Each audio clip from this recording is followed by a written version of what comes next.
Amém. Segundo Crônicas, no capítulo 32, diz: depois dessas coisas e dessa fidelidade, veio Senaqueribe, rei da Assíria, e entrou em Judá, e acampou-se contra as cidades fortes, e intentou separá-las para si. Amém. Você pode sentar.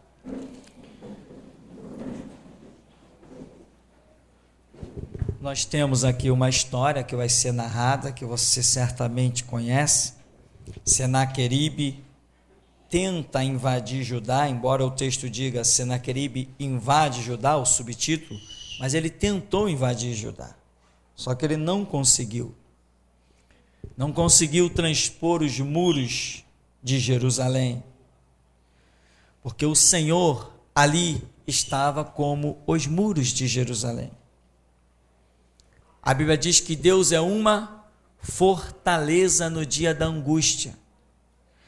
Mas Deus não é uma fortaleza para todo mundo. Aqui diz: depois dessas coisas e dessa fidelidade. Deus é fortaleza para os seus. A Escritura diz: aquele que habita no esconderijo do Altíssimo. Tem muita gente que não está habitando no esconderijo do Altíssimo. Tem pessoas até habitando na igreja, não falta um culto, mas depois nós ouvimos certas pessoas dizer certas coisas que a gente diz assim: ué, por onde essa pessoa tem andado esse tempo todo? Eu tenho visto o corpo dela lá na igreja, mas pelo jeito as concepções não estão de acordo. O cenário então aqui, há um rei, Ezequias, que é afrontado por um inimigo. E qual é o cenário?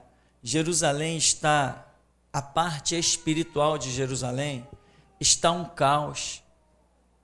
O templo está fechado, tem lixo dentro do templo que, para você ter uma ideia, para se limpar o templo demorou 8 dias. 8 dias com uma multidão, sacerdotes, levitas, uma multidão trabalhando para purificar o templo, para limpar o templo, e demorou-se 8 dias. É muita sujeira. Muita sujeira. E sujeira não é sujeira simples, não. Coisas complicadas. Coisas de animais que ficou de outros tempos, coisas que não podiam ser jogadas em qualquer canto, eles tinham que tirar de lá e transportar não sei para onde, distante, para evitar que coisas fossem dar bicho, cheirar mal. Imagina como é que não estava aquilo que precisou de uma multidão que levou 8 dias para limpar o templo. Esse rei, Ezequias, ordenou isso. Quando ele assume o poder e diz: vamos cuidar da casa do Senhor, que o seu antecessor deixou um caos, deixou um horror, se desviou dos conceitos de Deus, achou que por ser rei era o bastante e acabou colhendo de tudo que plantou. Esse rei de Israel, Ezequias, manda abrir o templo, manda cuidar de tudo, manda procurar quem eram os responsáveis disso, daquilo outro, manda procurar os levitas, manda procurar os sacerdotes, manda procurar os auxiliares, ordena tudo. Enquanto ele está lá reinando, ele é o rei, enquanto ele está reinando, mas as coisas de Deus estão abandonadas, não apareceu ninguém para dizer assim: ô Ezequias, tu é feio, hein? Ninguém apareceu para falar nada para Ezequias. Ele apenas está reinando como um rei natural. Agora, a Bíblia diz que quando ele mexeu nas coisas de Deus para glorificar o Senhor, quando ele sai da sua vidinha de rei natural e passa a querer algo mais, passa a mover no espiritual, Aí diz aqui o texto, depois dessas coisas e dessa fidelidade, aí vem o diabo se apresentar para ele. Irmão, deixa eu dizer uma coisa para você, o diabo não está preocupado se você é o empresário, se você é um milionário, o diabo não está preocupado se você está ganhando muito dinheiro e está dando um dízimo alto para a igreja, e guarda isso com muito carinho, porque isso só ouve aqui mesmo. Eu sou o único maluco que fala essas coisas. O diabo não está preocupado se o seu dízimo é muito alto, que você, é a maneira da gente falar, né, irmão? Não estou apontando para ninguém. Que você ache que, caramba, eu dou 10 mil de dízimos para a igreja. Eu sou um servo, olha, abençoado. Eu dou 10 mil de dízimo para a igreja. O diabo não está nem aí para isso, sabe por quê? Porque ele sabe que Jesus não precisa do teu dinheiro. Amém? Ele não precisa do teu dinheiro? Não precisa. Alguém que tem poder de multiplicar as coisas e do nada fazer aparecer, surgir porta onde não há porta, ele precisa de dinheiro. Imagine um Deus tão tremendo, agora passar a ser dependente de uma coisa que os homens criaram. Não combina. Não combina. O que mais Deus quer ver quando ele pede um dízimo a uma pessoa, ele mais quer ver a fidelidade dessa pessoa, do que propriamente ele esteja mendigando ou precisando daquele dinheiro. Quantas coisas nós temos aqui nesse ministério que eu não toquei em dinheiro para adquiri-las. Hoje nós temos, nós temos 3 duplicadores nesse ministério. Eu não toquei em nenhum centavo. Sabe o que é duplicador? Aquilo que a gente coloca uma matriz de CD e faz mais 10 assim, rapidinho. Nós temos 3. E eu não toquei em nenhum centavo para adquirir nenhum dos 3. Ou seja, Deus tem me mostrado que independente de o ministério ter dinheiro ou não, ele está nem aí, ele faz a sua obra, o milagre é com ele, e milagre não se compra, né, irmão? Então, o que acontece? O rei Ezequias, enquanto ele está reinando e cuidando das coisas naturalmente, não que ele estivesse em pecado, não que o seu reinado fosse de pecado, não, mas ele está levando a sua vida. Enquanto isso, o diabo olhava, passava lá e deixa esse cara, está numa boa. Olha lá, o templo continua fechado. O templo fechado significava, e a vida desse povo, espiritualmente, não tem nada que me agrida, não tem nada que me ofenda. Deixa eles enriquecerem, deixa eles ficarem podres de rico, que eles sejam donos de todo o ouro e toda a prata que o mundo possa dar-lhes, enquanto o templo estiver fechado. Besteira. Você concorda com isso? Você sente no teu interior que esta palavra tem valor? Ou seja, não importa, irmão, não se iluda, eu ganho bem, como eu tenho ouvido isso, principalmente daquelas bandas lá do estado de Minas. Existe um grupo de cristãos, vou chamar de cristãos por força de expressão, naquelas bandas de Minas Gerais, meu irmão, que são um horror. Eles pensam que o fato de terem um carro, que também tem Deus. Mas Jesus não tinha nenhuma charrete para andar de um canto para o outro, até um barquinho que ele entrava para atravessar era emprestado. O filho do homem não tem onde reclinar a cabeça. E Jesus era um homem abençoado? Um pobretão daquele? As pessoas quantas vezes, não, mas eu consegui comprar isso, consegui comprar aquilo, consegui comprar minha casa, consegui comprar meu carro. Diz assim, vai morar com eles no inferno? Não, mas se eu conquistei é porque Deus está na minha vida, é mesmo? Existia um homem que hoje já está no inferno, chamado Roberto Marinho. Pouquíssimas pessoas no globo terrestre conquistaram o que aquele homem conquistou. Não tinha mais aonde botar dinheiro. Era uma fábrica de dinheiro. A cada minuto, a conta dele mudava assim assustadoramente a cada minuto.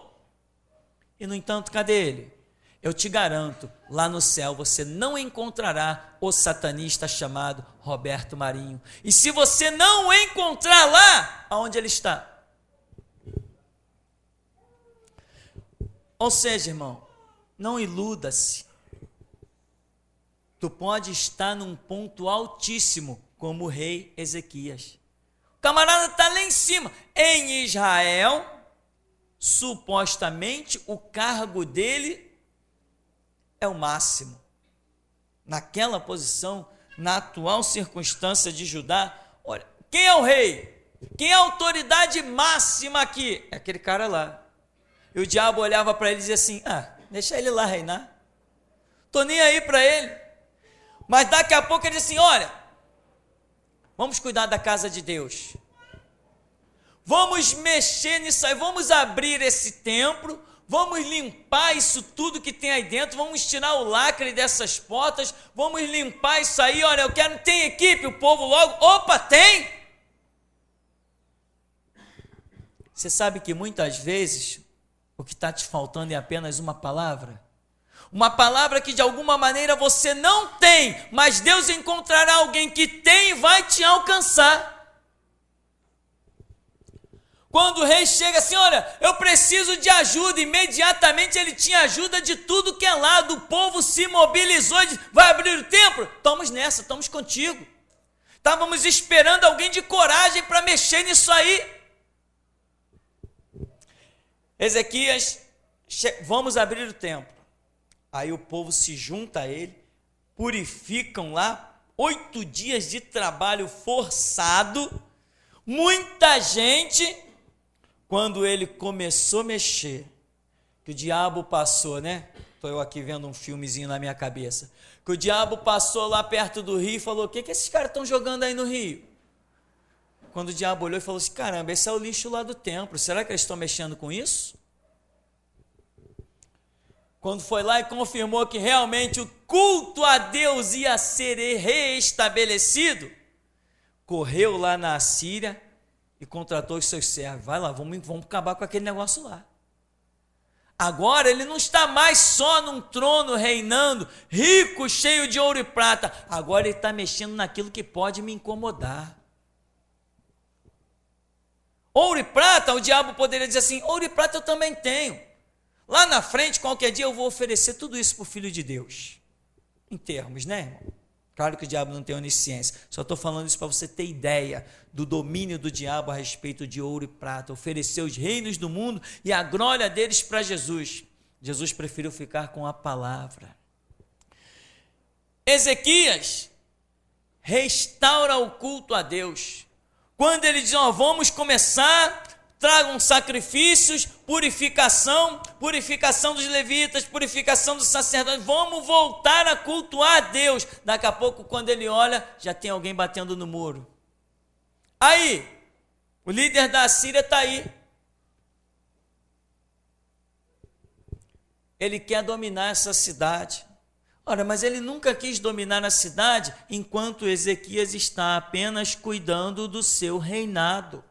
Está apenas cuidando das suas atividades normais, enquanto ele apenas é um administrador construindo celeiros, reunindo trigo e alimentando o povo naturalmente, enquanto ele está furando poços, tirando água e matando a sede natural do povo. Agora, quando ele mexe no poço espiritual, que é o santuário, que é o templo, onde vai saciar a fome e a sede espiritual do povo, onde vai dar autoridade ao povo para pisar na cabeça do diabo, agora os inimigos estão cercando a cidade.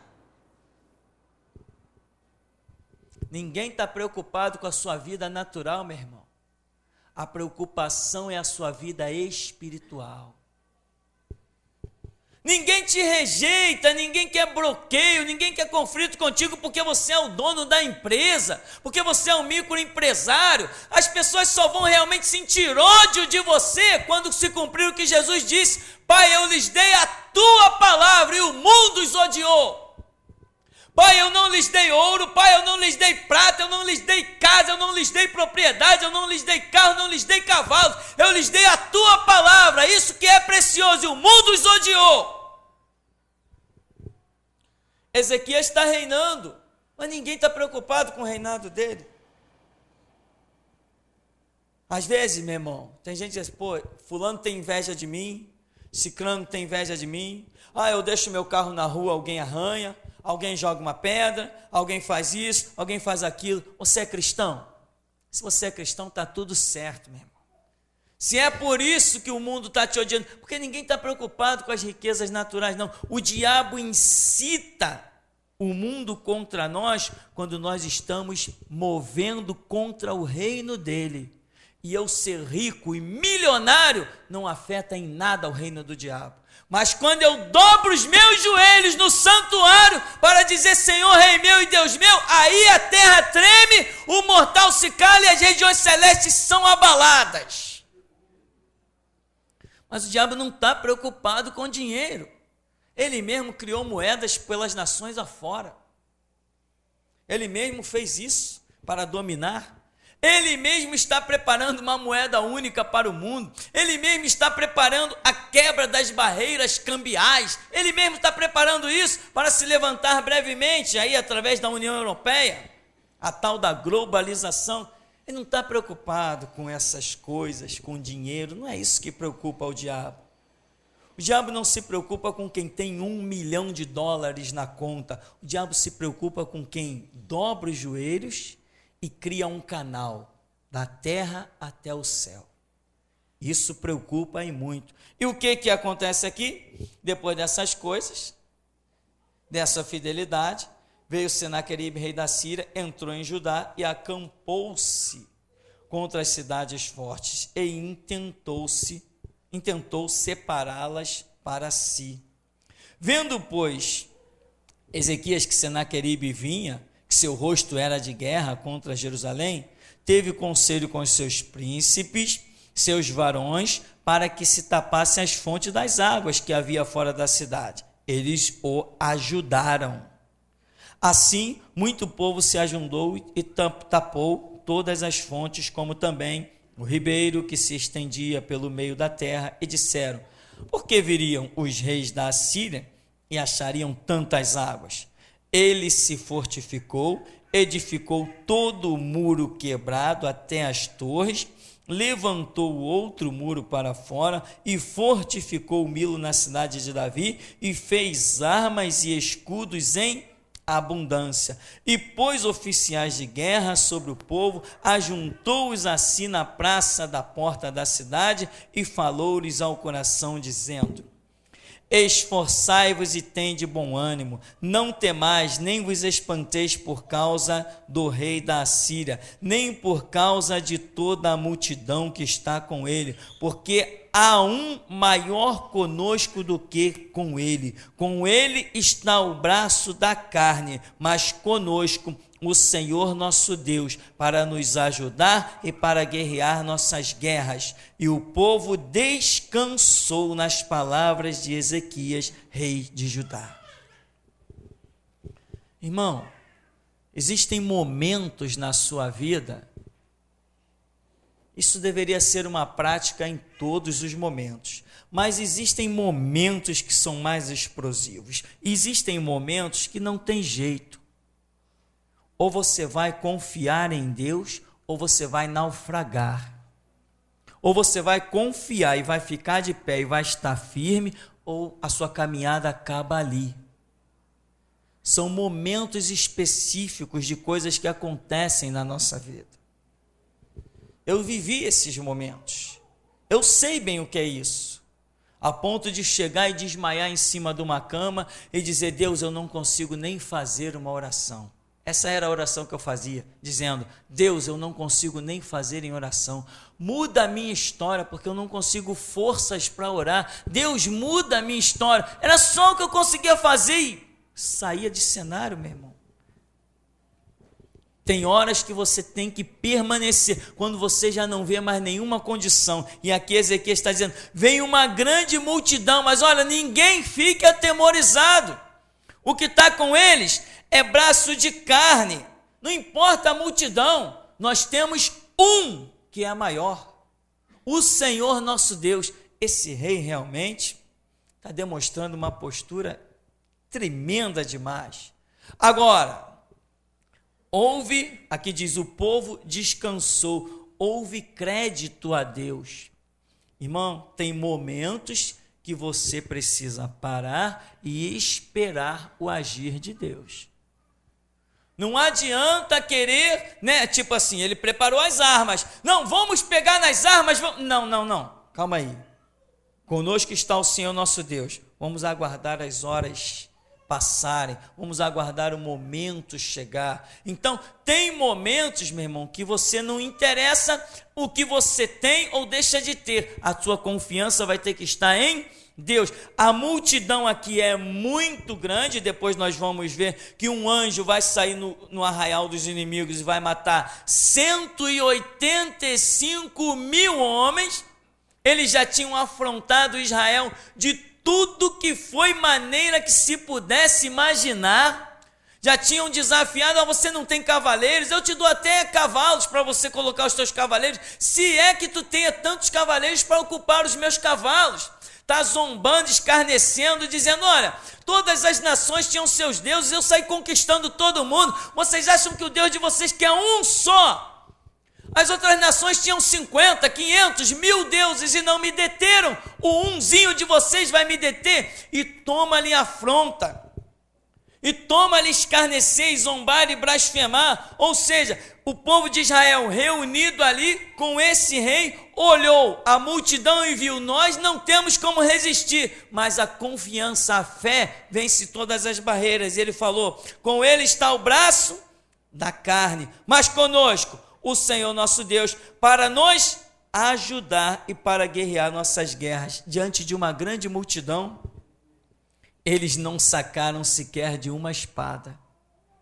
O povo de Israel não pegou uma lança, não precisou jogar uma flecha para fora, não precisou suar um pingo de suor na sua testa. Por quê? Porque o que vence as guerras não é necessariamente os calos das nossas mãos, é a nossa fé. O apóstolo João diz: esta é a vitória que vence o mundo, a nossa fé. E sem fé é impossível agradar a Deus. Então, irmão, quando, talvez você não esteja vivendo nada disso, mas a mensagem não vem depois que você vive, a mensagem vem antes que você viva.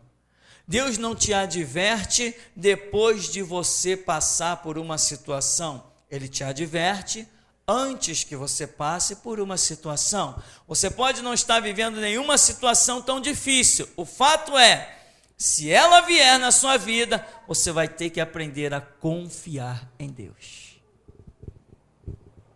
Ele diz: depois disso, Senaqueribe, rei da Síria, enviou seus servos a Jerusalém. Ele, porém, estava diante de Laquis com todo o seu domínio, Ezequias, rei de Judá, e todo Judá que estava em Jerusalém, dizendo: assim diz Senaqueribe, rei da Assíria: em que confias vós, que vos ficais na fortaleza em Jerusalém? Porventura, não vos incita Ezequias para morrerdes à fome e a sede, dizendo: o Senhor nosso Deus nos livrará das mãos do rei da Assíria? Não é Ezequias o mesmo que tirou os seus altos, seus altares, falou a Judá, Jerusalém, dizendo: diante do único altar vos prostrareis, e sobre ele queimareis incenso? Não sabeis vós que eu e os meus pais fizemos a todos os povos da terra? Porventura puderam de qualquer maneira os deuses das nações daquelas terras livrar a sua terra das minhas mãos? Qual é de todos os deuses daquelas nações que meus pais destruíram, que pôde livrar o seu povo das minhas mãos, para que vosso Deus vos possa livrar das minhas mãos? Entende, irmãos? Que muitas vezes o diabo vem marchando e conquistando. O diabo vem marchando e conquistando, marchando e conquistando, marchando e conquistando. Sabe o que Deus está esperando para envergonhar as conquistas do diabo? Que ele chegue até os muros da tua vida. Sabe? Por aí o que tem de crente envergonhado, o que tem de crente derrotado por um trabalho de macumba, o que tem de crente derrotado por uma ameaça do Estado, por leis do Estado. Até parece que as leis não são escritas em papel, que nós não podemos rasgar ou tacar fogo nelas. O que tem de cristão detido por circunstâncias. O irmão Sidney trouxe um jornal para mim. Eu já tinha visto a reportagem na televisão. O samba nos vagões de trem. Eles deram um nome, o vagão do samba. O trem do samba. Aí está lá, agora virou rotina, está oficializado lá. Um vagão, vão até Santa Cruz, Oswaldo Cruz, sei lá, que eu não entendo de estação de trem. Vão cantando lá, fazendo o seu pagode, deixando as suas mensagens em forma de samba. E você sabe que muito sambinha tem invocação a Satanás, a Exus e outras coisas mais. E vão embora. Tudo beleza. E a lei que proibiu os crentes de cantar no vagão? E a lei que proibiu os crentes de pregar no vagão? Sabe por que a lei prevaleceu? Porque não chegou aos muros das nossas vidas. Não éramos nós que estávamos fazendo isso. E como eu queria que Deus me tivesse dado a direção de estar fazendo esse trabalho, que vocês veriam eu tacar fogo em lei na plataforma de trem. Sabe quando que a lei funciona contra a igreja? Quando não encontra uma igreja chamada Geração Jesus Cristo. Senaqueribe vem conquistando tudo. Olha, eu já conquistei o Deus tal, o Deus fulano, e sabe que o diabo está aí, o diabo já conquistou muitos ministérios com um tal Jesus que tem por aí, um Jesus que compactua com a maçonaria, um Jesus que compactua com os objetos ungidos, e o diabo está batendo muita palma e está reunindo lá no seu reino com os seus demônios e dizendo: conquistamos aqui, conquistamos o Jesus de lá, o Jesus de lá, o Jesus de lá. E Deus está dizendo para ele assim: eu quero ver quando você chegar nos muros da geração Jesus Cristo. Você entende, meu irmão? Você sabe que tem gente, eu estou aqui pregando uma coisa tão simples, você sabe que tem gente no meio da congregação que está com medo. Vai aonde com esse medo? Misericórdia. Meu irmão, você entende que o projeto de Deus é deixar o inimigo vir se exaltando, se engrandecendo, se exaltando, se engrandecendo, para chegar diante de nós sem levantarmos as mãos e ele cair do seu pedestal e se esborrachar. É conosco que Deus conta. Deus falou assim: olha, vocês conquistaram, vocês já envergonharam inclusive um monte de rei em Israel, mas tem um lá que dessa vez eu quero ver. Entende, meu irmão? Porque ele atentou para o espiritual. Vamos sacrificar ao Senhor, vamos cultuar ao Senhor. Olha, pega os instrumentos, dá polimento nesses instrumentos, quem eram os que tocavam, vê o nome deles, vê quem é que realmente vai tocar, vê os sacerdotes, vê, purificou tudo, a pia, o propiciatório, ficou tudo limpinho, tudo bonitinho. Quando está tudo legal, cultuando a Deus, depois de tanto trabalho, vem o diabo: vamos acabar com isso aí. Eu digo: eu quero ver, eu quero ver, estou pagando para ver. E digo mais, meu irmão, o nome Geração Jesus Cristo não sairá da terra até que a igreja seja arrebatada. Esse nome vai sempre encontrar alguém para conduzi-lo. O Senhor Jesus, quando revelou esse nome, eu estava lendo o texto lá de Filipe e Eunuco que diz: quem contará a sua geração? E alguém do meu lado, eu não olhei porque eu sabia que não tinha ninguém do meu lado, alguém disse: Geração Jesus Cristo, e nos deu esse nome. Você é quem Deus tem investido poderosamente para carregar esse nome. Irmão, não fracasse. Porque todas as conquistas de Satanás vão parar quando chegar nos muros da tua vida.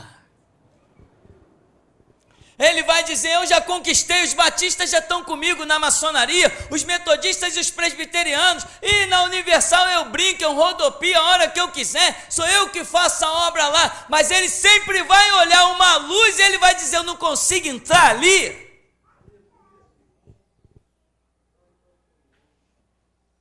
Não consigo entrar ali, sabe aonde, irmão? Na tua vida, na vida de você que crê, na vida que você que é restaurado, na vida de você que paga o preço da oração, paga o preço do estudo, da leitura bíblica, você que paga o preço. Não interessa as circunstâncias, se estão tentando te humilhar, se estão tentando te deter, se estão te dando as costas, você é cristão genuíno e ponto final.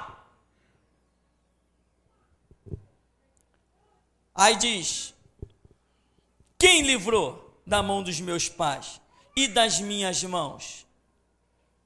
No verso 16, também seus servos falaram ainda mais contra o Senhor Deus e contra Ezequias, o seu servo. Escreveu também cartas para blasfemar do Senhor Deus de Israel, para falar contra ele, dizendo: assim como os deuses das nações das terras não livraram o seu povo das minhas mãos, assim também o Deus de Ezequias não livrará o seu povo das minhas mãos. E clamaram em alta voz em judaico contra o povo de Jerusalém, para que estava em cima do muro, para os atemorizar e os perturbarem, para tomarem a cidade. E falaram do Deus de Jerusalém como dos deuses dos povos da terra, obras das mãos dos homens.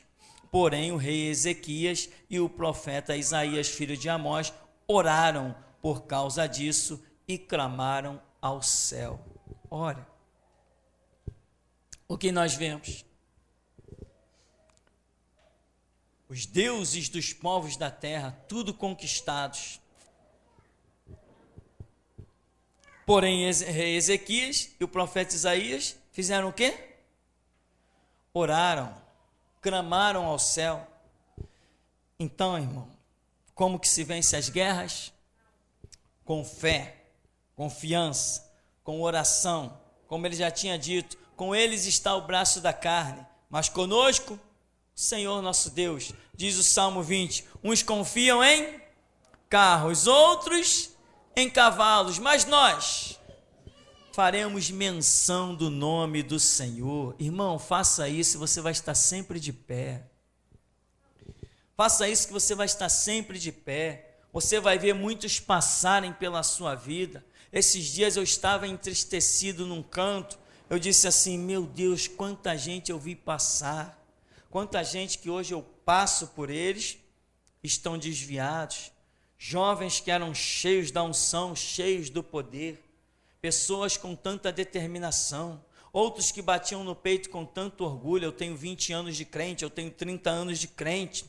E hoje não são absolutamente nada, estão jogados para um canto, frustrados, decepcionados, estão descobrindo que na verdade nunca serviram ao Deus vivo, apenas fizeram daquela organização um clubezinho social chamado igreja, mas nunca adoraram a Deus em espírito e em verdade. Mas a palavra, meu irmão, nesse lugar é para que você não faça desse lugar um clube social, não venha marcar encontro aqui, que o teu encontro aqui seja com Jesus Cristo, que o teu alvo aqui seja um altar de Deus. Esse é o projeto desse lugar. Por isso as palavras são sempre provocantes, são sempre instigantes, são sempre controvérsias, muitas vezes, até que você entenda alguma coisa mais esclarecida na intimidade do teu quarto.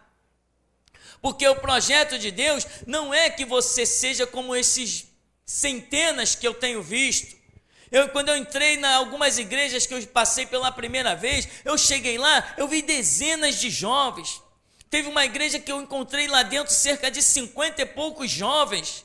Daquela multidão, meu irmão, todos se descambaram e eu fui adiante. Sabe o que é? Numa igreja onde Deus está falando, onde tinha poder de Deus, tinha fonte de edificação, tinha a palavra, e você vê todos se perderem e só você ir adiante. Você olha para trás e não entende uma coisa dessa. paga o preço, meu irmão, confia, credibiliza a Deus, paga aqui, ó, olha só, as afrontas vêm, as ofertas vêm, eu tenho cavalo para vocês, faz um acordo comigo. Ele falou, não tenho acordo contigo. Olha, eu vou conquistar tudo isso porque nenhum Deus pode me deter. Não, então você vai nos matar, mas nos render nós não vamos. Isaías, eu preciso da tua ajuda, vamos nos reunir, vamos orar, vamos clamar. O resultado qual foi? Maior sempre será Deus, meu irmão. Inabalável, inafrontável.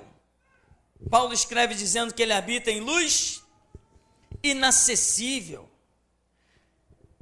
Então o Senhor enviou, no verso 21, eles clamaram, né? Diz no verso 20 que Ezequias, o profeta, Isaías fizeram o quê? Clamaram. No verso 21, o Senhor enviou um anjo que destruiu todos os varões valentes e os príncipes e os chefes no arraial do rei da Síria.